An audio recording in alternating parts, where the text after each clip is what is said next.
Mr. Cruel, a nickname given to one of the most disgusting and vile humans to exist on this planet. Now, the case of Mr. Cruel ironically took place in one of the scariest places on Earth, Australia.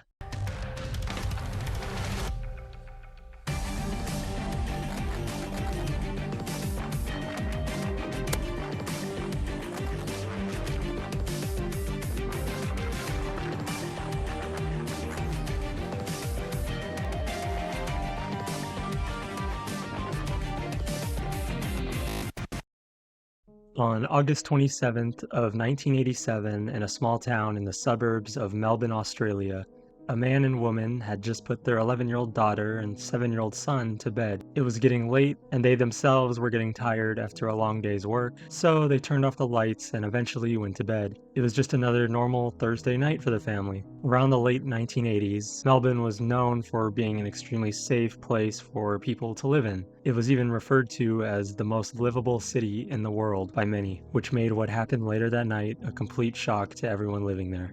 In the dead of night, an unknown man wearing a black balaclava carefully removed a pane of glass off of the living room window of the house. It was still early enough where nobody was awake and the sun had yet to come out. The man snuck around the house, searching for the parents' bedroom. While holding a knife and gun, he found the couple, and before they could react, he quickly and quietly bound their hands and feet together before shoving them onto the floor, laid on their stomachs, in a closet. The man also made sure to blindfold and tape their mouths shut. Once they were taken care of, he found their 6-year-old son's room, where he tied the kid to his own bed with that same strong surgical tape he used on the parents. Next, he went into the 11-year-old girl's room, where he would do horrific and vile things to her for the next 2 hours. Afterwards, the man took some vinyl records and a blue coat from one of the family members. Before leaving, he cut the power lines to the phones in the house. As a reminder, this was the late 1980s, so there were no cell phones or ways of communication, aside from those old dial-up phones your grandparents still reminisce about. Anyways, once he cut the phone lines and grabbed his vinyls and new coat, he snuck back out into the night.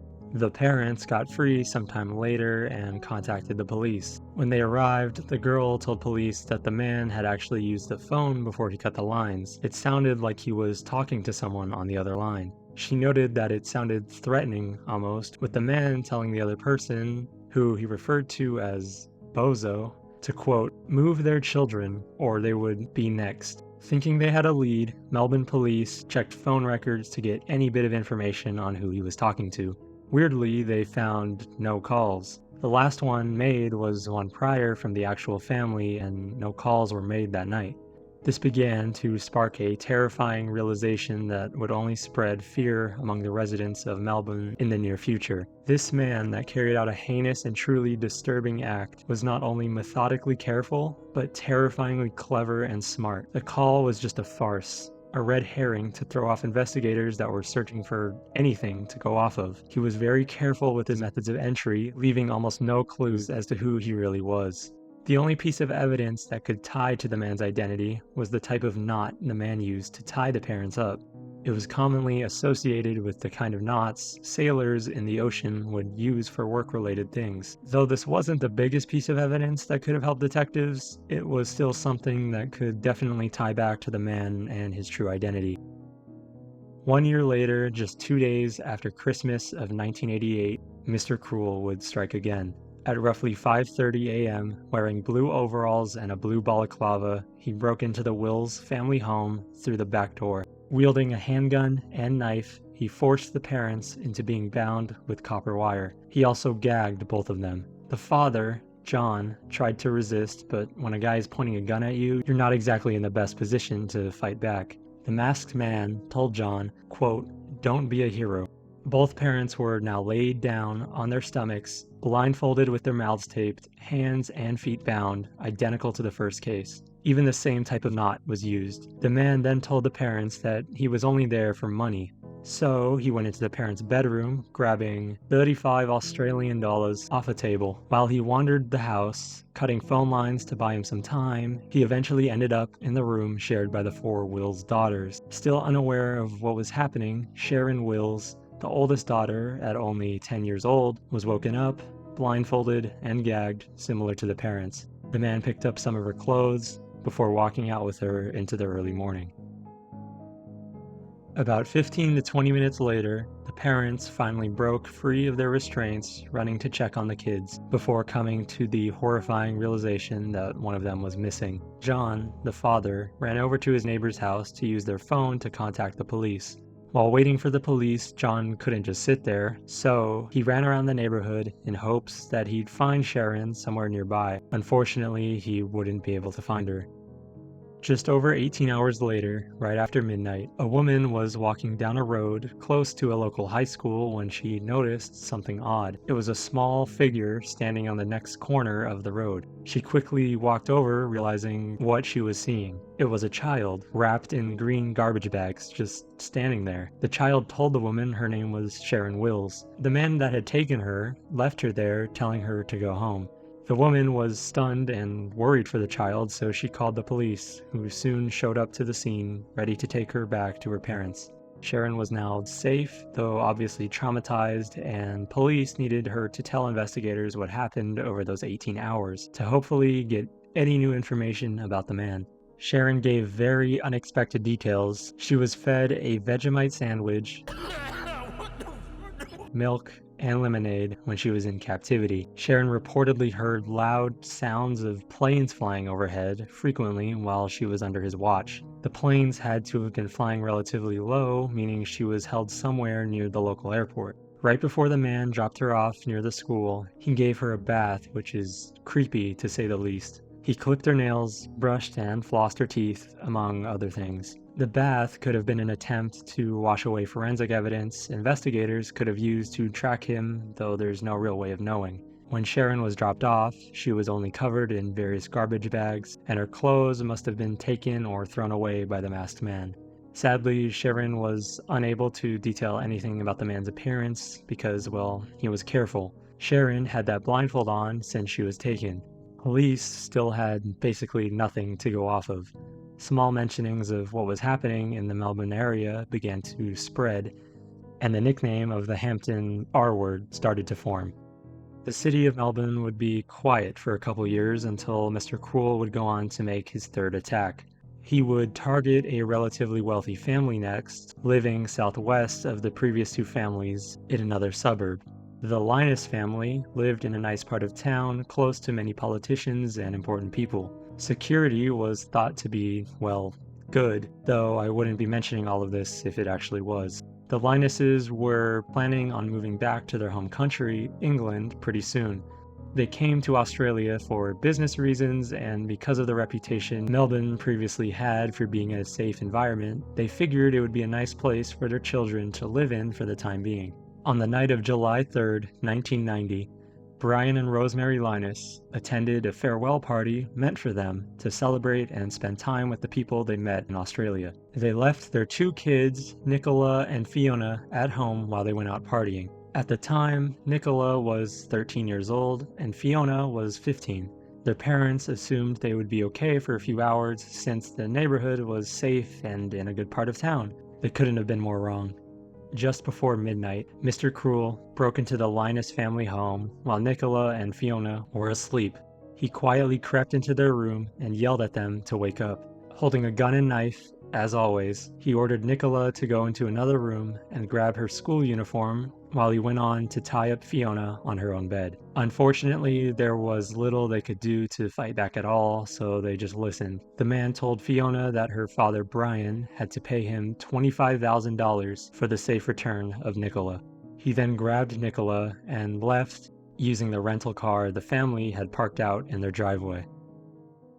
He drove for about 1 kilometer or half a mile for the Americans. The man parked on the side of the road before forcing Nicola into his other car, most likely prepared beforehand. He was taking her to the house she would be captive in for the next couple days. Around this time, back at the Lynas' home, Brian and Rosemary had just returned, noticing the open front door and missing car. Once they registered what might have just happened, they ran inside, finding Fiona tied up on the bed. She frantically explained what the man did and said about the ransom money he wanted from her father. Police were of course called, and an investigation was soon underway. Again, there was almost nothing they could do or even find. He was extremely calculated and everything was done in such a manner that left zero evidence. Police knew it was Mr. Cruel who perpetrated the crime. He was back. As the hours went on, it was looking less and less like it would be another Sharon-like scenario where she would be dropped off. Any optimism the family had soon plummeted. They knew the amount of money the man demanded, but they had no idea of how to give it to him. He left that part out. 50 hours after the abduction, on her 14th birthday, might I add, Nicola was spotted near an electricity substation wrapped in blankets with her eyes taped shut. The man had dropped her off at about 2 a.m. When she heard the car drive off, she tore the tape off her eyes and ran to the nearest house she could find to ask for help. When police asked Nicola for any details about the man, she described him as being about 5'8" and having reddish brown hair. Nicola only knew this by having small windows of time to safely peek at the man while she was captive. Mr. Cruel threatened her once, saying, quote, "My freedom is worth more than your life," in response to catching her trying to peek. Nicola was forced into a neck brace connected to the man's bed while he did disgusting things to her. She told investigators that she often heard the man talking seemingly to somebody else. Police took note of this, though knowing what had happened in the first case with the phone, they assumed it was possibly another red herring meant to distract them. And this was most likely true, as Nicola never heard anyone respond to the man. Similar to Sharon from the last case, Nicola was also bathed near the end of her time with the man, right before her release. Months later, she also told police that she remembered details of hearing a plane flying closely overhead while in the house. This was the same thing Sharon recalled hearing, so detectives were finally putting some pieces together of the details surrounding this mysterious and disturbing individual. John and Phyllis Chan were immigrants who came to Australia in hopes of providing a happy and safe life for their children. They worked hard every week, pushing roughly 18 hours a day to manage the 3 restaurants they owned. On April 13th of 1991, it was just another night for the family, where John and Phyllis had entrusted their oldest daughter, Karmein, to watch over their 2 younger sisters. Karmein was just 13 years old at the time, though she was always the one to care for her sisters while her parents were busy or at work. The Chan sisters were all in Karmein's room watching TV and having fun, unaware of the incoming tragedy that would change their lives forever. Mr. Cruel cut open one of the family's bottom floor windows, quietly entering the home. At roughly 8:30 p.m., Karmein and one of her sisters got hungry, so they decided to go grab some food in the kitchen. When they got there, they were met with the masked man. He was wearing the same signature balaclava that was used in the last few cases. The man claimed to only want money while brandishing a knife. He forced the 2 younger Chan sisters into Karmein's room closet, pushing the bed against the closet door, essentially locking the 2 young girls inside.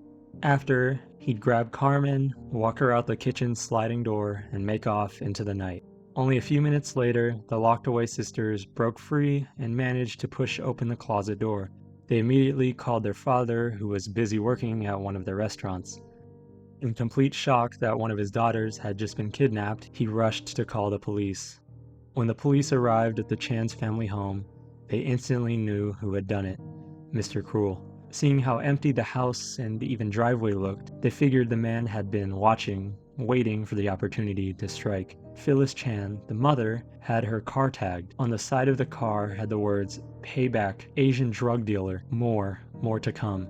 Once they started tracing his steps, they began to realize how he got away. After he took Karmein out the kitchen door, he escaped through their tennis court and garden, up towards a nearby parking lot where his car was parked. When cops initially showed up to the Chan house, they failed to officially declare the area as a crime scene, meaning police would just walk around the home touching things and interfering with possible evidence before detectives, forensics, or any other professional investigator could show up, ultimately hindering any leads they would have been able to find. In hindsight, this would soon turn out to be a devastating error.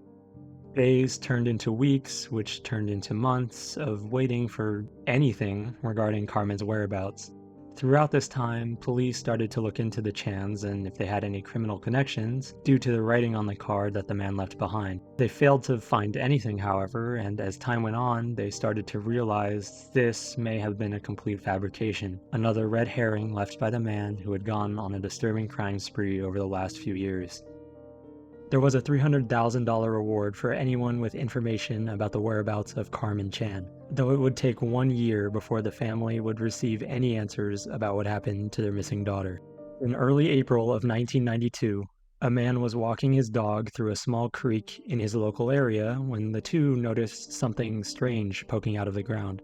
As they got closer to inspect what it was, it appeared as though it was part of a human skeleton. Stunned, the man ran back home with his dog to call the police.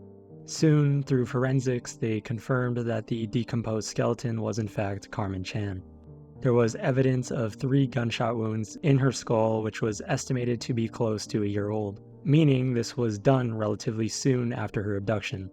Theories surrounding why Mr. Cruel had done what he did to Karmein started to spread, one of which was that Karmein may have fought back and or even learned about who he really was. This idea stemmed from Phyllis Chan, her mother, making comments in interviews that Karmein would likely have fought back in some sort. Though again, this is all speculation. Around this time, some police were hesitant in believing that this was, in fact, the work of Mr. Cruel. He hadn't turned to unaliving someone before, and the writing on the wall about the drug dealing could have been real, though personally I think something happened between Karmein and Mr. Cruel, and he did what he ultimately did. Regarding the car, I think it really was just another red herring left to throw off the police. There was one suspect over the years that became the main person of interest among some people online and in the community. His name was Robert Keith Knight, a man who had frequently found himself working with children in schools or youth centers. He had also been arrested twice for SA on children. There were others who came out against the man as well, but he had only been formally charged twice. Once in 1980 and second in 1996, being released in 2009. He was then caught again with online images of you-know-what, soon to be locked up again. Though whilst he was locked up, waiting for his trial in 2009, he unalived himself, if you will, after jumping over a second-floor railing. The details remain muddy, and with the lack of evidence, it's hard to definitively say if Knight was actually Mr. Cruel. In 2022, information was released that a man came out back in the early 2000s claiming they knew who Mr. Cruel was. This secret informant's name was Alfred Hugh Gay. The name given by Mr. Gay was Norman Leung Lee. Apparently, Norman was a very successful businessman who was connected to the Chan family, having visited their restaurants semi-frequently. He passed away in 1992 after he messed up a robbery in an airport. Mr. Gay said that Norman confessed to him that he killed Karmein Chan. Not only this, but he also owned a garage that seemed to have matched the description that Sharon Wills and Nicola Lynas gave investigators. Though after investigations into this garage, it was ultimately not the actual place Mr. Cruel would have used. The questioning and suspicion of Norman Lee in the end was diminished. People online all came up with their own theories as to how Mr. Cruel was able to do what he did and remain hidden for all this time. One theory is that Mr. Cruel was actually a member of one of the police departments in the area. He was extremely cautious and was skilled in not leaving any evidence during his attacks. It seemed as though he knew how law enforcement worked, making it easy for him to sneak into the shadows as he committed these disgusting acts. Another theory is that Mr. Cruel was somehow connected to schools and the education system in the area. Every abduction took place during a school break, and 2 of the 4 kids went to the same school. Nicola Lynas and Karmein Chan. It is entirely possible he even knew them from working close to them, though again this is all speculation. There have been many other attacks involving children that are sort of similar to how Mr. Cruel acted back then, though none have really been confirmed to be from him. The case of Mr. Cruel is still unsolved to this day, and his true identity is unknown. His impact on not only Melbourne, but Australia as a whole serves as a stark reminder to always be careful. In the end, he is still one of Australia's most wanted criminals, and the families he's hurt will likely never forget the disturbing face of the man that changed their lives forever.